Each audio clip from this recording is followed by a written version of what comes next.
Kevin here with another episode of the Feel Good English Podcast. Today I have an awesome interview with Gabby Wallace from Go Natural English, and we're going to talk about a book that has changed her life, that is helping her be more productive, get the most value out of each day. This book is called The Miracle Morning. We're also going to talk a little bit about how Gabby got started with her website and YouTube channel, Go Natural English, which is helping over 100,000 English learners just like you around the world become more confident and competent English speakers. We're also going to talk a little bit about what she's struggling with, what causes difficulties in her life, and how she's trying to overcome these. We all have struggles we deal with, and depending on where we are at in life, these change. And so we're going to talk a little bit about that as well. Let's get into the interview. I hope you enjoy. At the end of the interview, you will hear some phrases and vocabulary that was used during the interview that you might not know. I'll explain that a little bit to you so you can learn some new stuff. If you want the transcript to this interview, all you have to do is go to feelgoodenglish.com and you will see how you can become a Feel Good member. And when you become a Feel Good member, you can get all transcripts to the episodes. Learn deeply. It's a great way to boost your English skills by reading while listening to these podcast episodes. So after the interview, go to feelgoodenglish.com to learn more about that. Without wasting more of your time, let's get into the interview.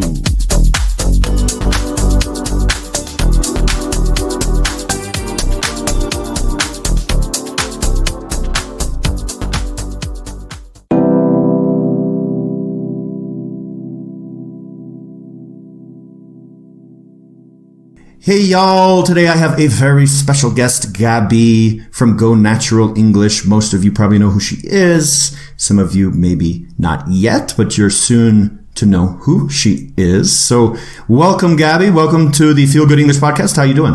Hey, Kevin. It's awesome to be here. I'm really happy to be here with you, to talk with you again, and to meet your podcast audience. So hello, Feel Good English listener. Hey. So Gabby, tell us where are you right now? I'm actually in Rio de Janeiro, Brazil. Awesome. A country that you're familiar with, I believe. Yes, quite familiar with. As far as what do you do these days for English education? Are you online? Are you still teaching? Or tell me what are the projects that you got going on right now? Yeah, so Go Natural English started out as a YouTube channel in 2011, and if you go to the YouTube channel, you'll see a lot of my face, and I'm still making those videos. But now, in the last 2 years, I've been hiring help, and it's made a huge difference. It's allowed me to work on different projects like having the podcast, doing different things with the website, creating courses that are premium paid courses that I can offer some teaching and feedback to students with. And there's a few different things going on. So, I would say if anyone's interested in seeing what I'm all about, just go to YouTube. That's where it all started, and it's still going strong there. Your site is called Go Natural English. Why Go Natural English? Why did you call it this? That's a great question, because back in 2011, I was teaching English for adults at a corporation. So they were professionals. They'd learned English for probably an average of 10 years, but they still had trouble having conversations or feeling confident when they spoke English or speaking fluently. So I wanted to help them to speak more naturally, meaning without hesitating, without using vocabulary that's kind of strange that you only find in your textbook, to help them to use phrases that native speakers use so that these English students could be understood and feel confident with their communication. So I chose the word natural, and I think naturalenglish.com was taken. So I thought, okay, go natural, because it's kind of an action word. Go, right? It is. It's almost a choice, huh? It's like a choice to not worry about sounding correct in what your book tells you to sound like, but just do it. To be yourself, to go natural, which also could be misunderstood to go naked, right? But yes. I get a lot of people making fun of the name for that, and that was actually I don't want to say like intentional, but I don't mind if people think that's funny. It's like, yeah, I think you should have naked English. Not that you should be naked or not that I should be naked, but like the idea of naked English is kind of cool because it means like just be yourself. Like you said, I think that's a perfect way of explaining it. Like, don't try to dress up your English with too many academic words if you just want to have a simple conversation at a bar. Sure. No, and to be honest, I hadn't thought of that until now. So that just came to mind. But yeah, be natural, be free. Be free with your English. And, sometimes people are free with their clothing. Yeah, choices. I should have named it Naked English. That would really like stick in people's minds. Hey, maybe we'll see that website pop up in the next couple months. And it might be an 18 and up website, but oh gosh, oh yeah, I don't want to be confused with that. Right. So moving on, what we do here on the Feel Good English podcast is I talk about books and in videos from TED and life skills and business skills, and with the idea of helping people improve their life, become happier, more fulfilled people, and it could also be better at business and whatever. And so today you're on here to talk about a book that has inspired your life, that has made you a better person. And so let's get into that, Gabby. What book are we going to talk about today? Yeah, well, a book that was recommended to me by my good friend named Willow. The book is called The Miracle Morning by Hal Elrod. It's a short book.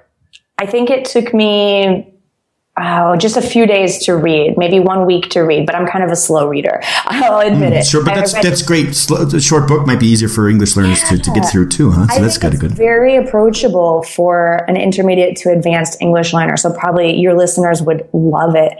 And so do you want me to talk a little bit about it, like to summarize it a little bit? Yeah. So summarize. What is this book about? The Miracle Morning. Like, tell us what's the main idea behind this book?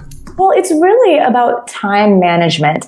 If that sounds boring, I want to reassure you that it's not boring. The author talks about how he really transformed his life. He talks about how he went through some challenges. He was in a car accident and he had to like really rebuild his entire life from scratch. And he figured out that by waking up much earlier than normal, earlier than most people, I think he suggests 5 a.m., that he could get things done. He could prioritize the things that he wanted to get done before other things or people or requests or problems happened during the rest of the day.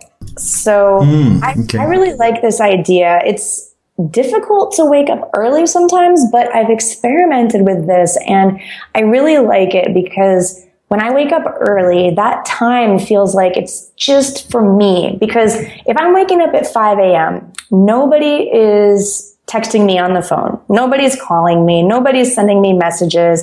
That's time that I can use however I want. And so actually the author recommends to do a few specific things. So he's not just saying wake up earlier. That's not it. That's just the beginning. Sure. He suggests to meditate, to do affirmations, which are, just to explain quickly, the idea of an affirmation is like, to say something that's positive and encouraging to yourself. Like, you can do it. Or like, I am a great Portuguese speaker or something like that because I'm learning Portuguese. So to kind of affirm myself and my intention to be fluent in Portuguese, for example.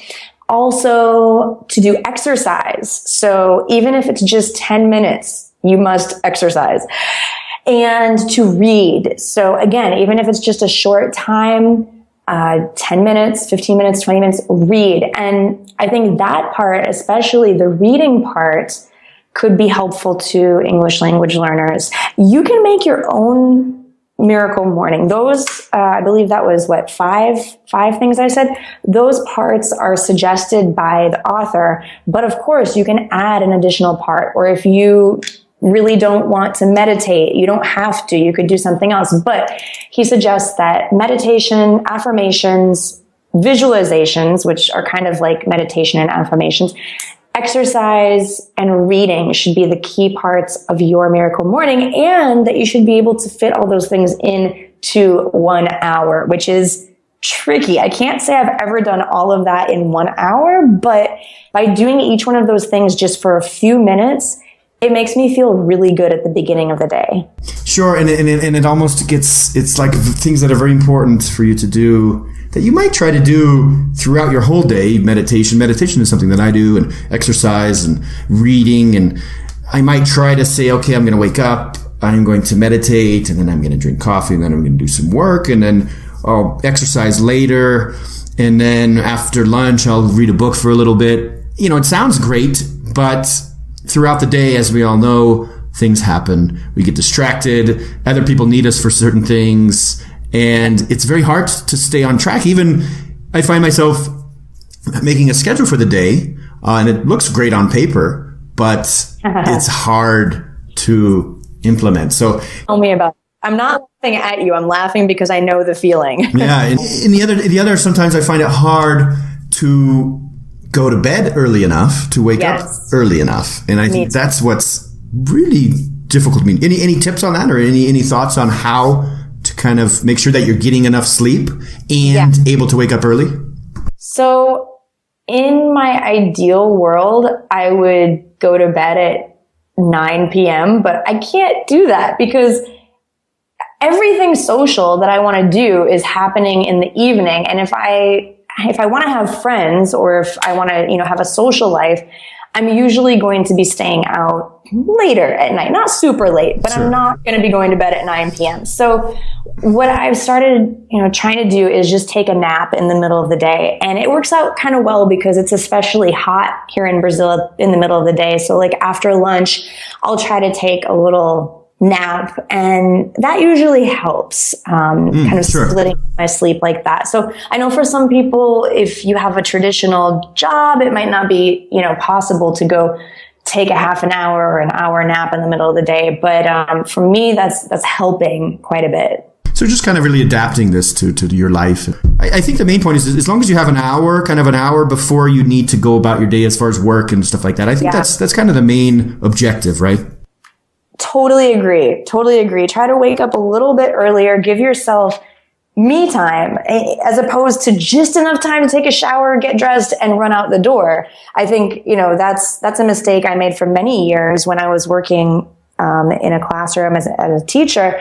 I would just give myself the minimum amount of time to get to work and, be there in time to like prepare my lesson and be ready to teach. And I was never late, but I didn't give myself any me time to do meditation or affirmations or even exercise or reading, stuff like that. And it makes a big difference. It makes me feel so much better. And it makes me feel like I'm moving forward with my personal goals and that I'm developing as a person. So I highly recommend this kind of practice to your listeners. Listeners, try this for one day. See how it changes the rest of your day. Just taking that little bit of time could have a huge impact on your day. One question I ask my guests when they're on the show, we all try to become better. We're all trying to learn and grow and to become better, happier people, but we all have struggles. So Gabby, what's one thing in your life that you're struggling with right now? Oh, that's a good question. One thing I'm struggling with is my to-do list. We mentioned this. I laughed a little bit when you said this because like I plan my day and I'm super ambitious. So I write down like 30 things to do in one day. Right. And, I don't usually get to all of them. So I think the key is like finding a good balance and not trying to overdo like my to-do list, not trying to pressure myself to accomplish too much in one day, but at the same time to challenge myself to keep getting stuff done. So finding that balance, but I'm not sure there's a quick fix. I don't know. Well, and it's so important. And I found that too. And I think what happens if you have too big of a list, that's, in the morning you're motivated, you got your coffee running through your blood and you're like, let's do this. And by the end of the day, you've only checked off half of the items, and it makes you kind of feel discouraged. Oh, I wasn't as productive as I needed to be. But we create our day. Who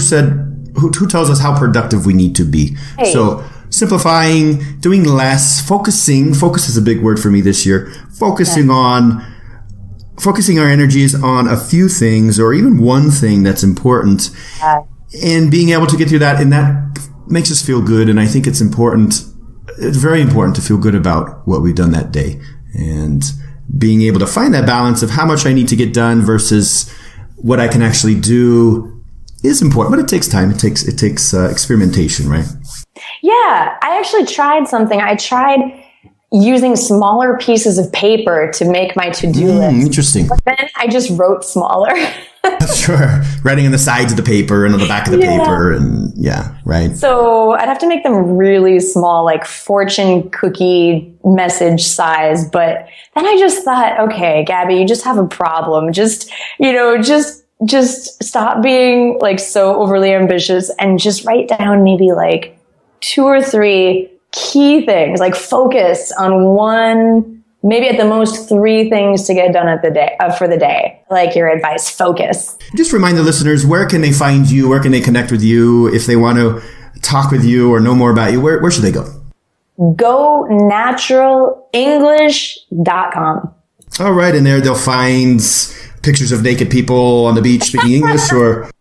Yeah, come see them. Wow, you're going to get a huge boost in traffic after this. Thank you. Maybe for the wrong reasons. But no, that's where you can find my English lessons. Guys, come on. Check it out. Go Natural English. No naked people. Sorry. Gabby has great English resources. So go there. Go to Go Natural. Videos and courses and a lot of very, very beneficial, effective stuff for your English learning. And anything else, Gabby, that you'd want to share with our listeners? No, just that I'm really appreciative. I'm very happy that I could talk with you guys today, you and your audience, I mean. And I just, look forward to talking to you again soon sometime. So thank you. Thank you. Super duper. And thanks for coming on the show. We'll talk soon. Okay. Bye for now. Bye-bye.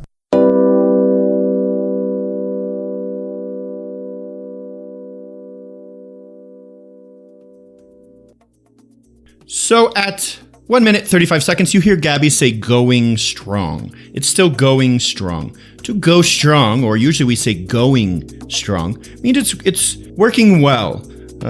Something is being successful. It's still in full speed. It's still working. My business is going strong. My studies are going strong, meaning you're doing well. Your business is doing well. Opposite of that, maybe you just say it's not working, it's not going very well. Going weak, we don't really say. Don't say going weak. So not going well would be the opposite of going strong. At 3 minutes and 5 seconds, Gabby says making fun of the name. So making fun of the name Go Natural, which we refer to as possibly being naked. But anyway, to make fun of something is to kind of joke about something, sometimes in a negative way. You make fun of someone, it means you criticize them or you mock them. You say bad things about this person. You joke about them. A phrasal verb we hear is to dress up. Gabby says dress up your English at around 3 minutes and 30 seconds. And to dress up is to make look better, to kind of enhance. If you're going to a party or a dance, you'd say, I'm going to dress up for this party. Literally means to enhance your look, to make yourself look better. So to dress up your English means to make your English look better. Great expression at 5 minutes and 40 seconds. Gabby says, rebuild his life from scratch. So to rebuild his life, to create his life again. But what I want you to focus on here is from scratch. Scratch. S-C-R-A-T-C-H. Just like if a cat scratched your arm. To scratch. But doing something from scratch means from the beginning, from zero. We're going to rebuild from scratch. We're going to rebuild from zero, starting over. We use this with food a lot. If you're going to make a cake from scratch, it means you're going to make a cake starting from zero, using all of the fresh, raw, basic ingredients. You're not going to buy a box with cake mix and add water, and voila, you have a cake. You're going to buy the eggs and the flour and the sugar and the salt and all of that stuff you're going to use from scratch to make a cake. And last one here, Gabby uses a verb overdo to overdo it. One word, overdo. At around 12 minutes and 20 seconds, she says, overdo my to-do list. To overdo is just to do too much. When you add over as a suffix, meaning you put in front of something, it means you're doing too much. It's excessive. To overdo, you've done too much. To overplan, you planned too much. And so it adds a negative connotation. To overheat, you got too hot, your car got too hot and exploded. It overheated.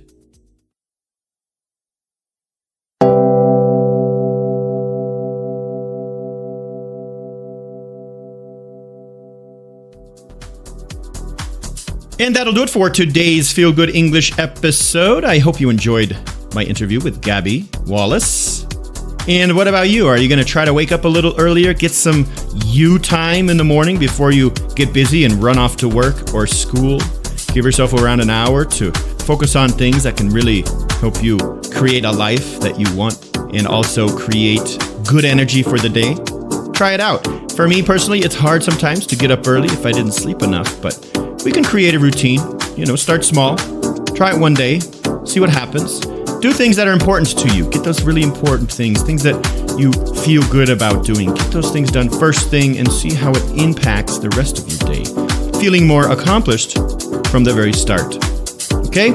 Again, to get a transcript to this episode, go to feelgoodenglish.com and learn how to become a Feel Good member. I'll see you over there. Any questions, feel free to send me an email, kevin@feelgoodenglish.com. Until next time, be great. Talk soon.